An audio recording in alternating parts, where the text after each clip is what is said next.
కర్నూలు జిల్లా తుగ్గలి మండలం జొన్నగిరిలో gold mine ను ప్రారంభమైంది. సీఎం చంద్రబాబు శాస్త్రోక్తంగా పూజలు చేసి మైన్ ప్రారంభించారు. జియో మైసూర్ డెక్కన్ గోల్డ్ సంస్థ తవ్వకాలు జరిపి ముడి ఖనిజం నుంచి బంగారం ఉత్పత్తి చేసే ప్రక్రియను పరిశీలించారు. గోల్డ్ మైన్ ప్రారంభం చరిత్రాత్మక ఘట్టమన్నారు నేతలు. జొన్నగిరి స్వర్ణగిరిగా మారబోతోందని చెప్పారు. ఇక సాయికృష్ణ కేసులో సస్పెండెడ్ సీఐ నాగరాజుకు రిమాండ్ విధించింది కోర్టు. నాగరాజు రిమాండ్ రిపోర్టులో కీలక అంశాలను చేర్చింది సిట్. సాయికృష్ణను లాకప్ డెత్ చేసినట్లు రిపోర్టులో స్పష్టం చేసింది.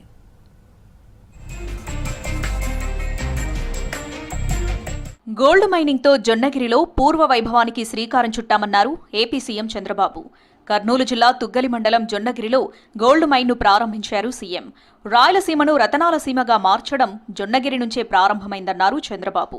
ఒకప్పుడు కేజీఎఫ్ గురించి చర్చ జరిగేదని, ఇప్పుడు జొన్నగిరి గురించి చర్చ జరగబోతుందన్నారు చంద్రబాబు. వికసిత్ భారత్ లో భాగంగా ఆంధ్రప్రదేశ్ని 2047కి స్వర్ణ ఆంధ్రప్రదేశ్ గా తయారు చేయాలనేది నా యొక్క ఆలోచన.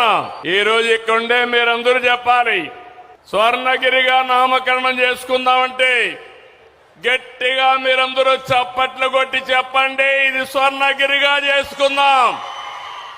జొన్నగిరి గోల్డ్ మైన్ ప్రారంభం రాష్ట్రానికి ఒక చారిత్రాత్మక ఘట్టమన్నారు రాష్ట్ర గనుల శాఖ మంత్రి కొల్లు రవీంద్ర. గోల్డ్ మైన్తో ఈ ప్రాంతం భవిష్యత్తులో స్వర్ణగిరిగా గుర్తింపు పొందుతుందన్నారు. గత ప్రభుత్వ విధానాలతో రాష్ట్ర మైనింగ్ రంగం తీవ్రంగా దెబ్బతిందన్నారు కొల్లు రవీంద్ర. ఆంధ్ర రాష్ట్ర గ్రోత్ ని 32% మైనింగ్ సెక్టర్ లో తీసుకెళ్లగలిగాం.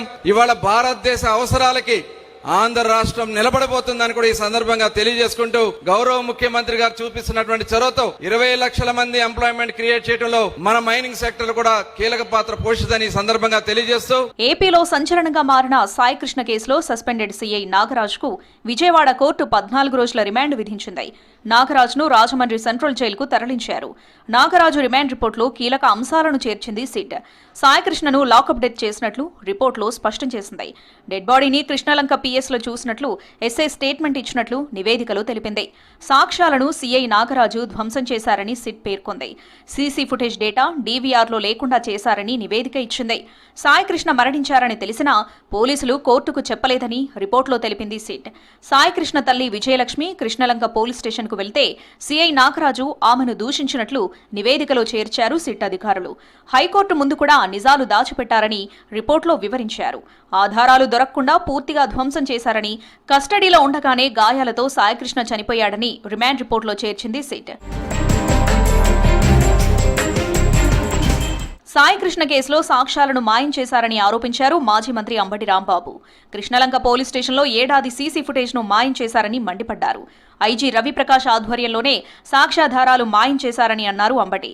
ఏపీలో పోలీస్ వ్యవస్థను కూటమి ప్రభుత్వం జేబు సంస్థగా వాడుకుంటుందని విమర్శించారు. టోటల్ గా సాయికృష్ణ దారుణమైన హత్యని తుడిచేశారు.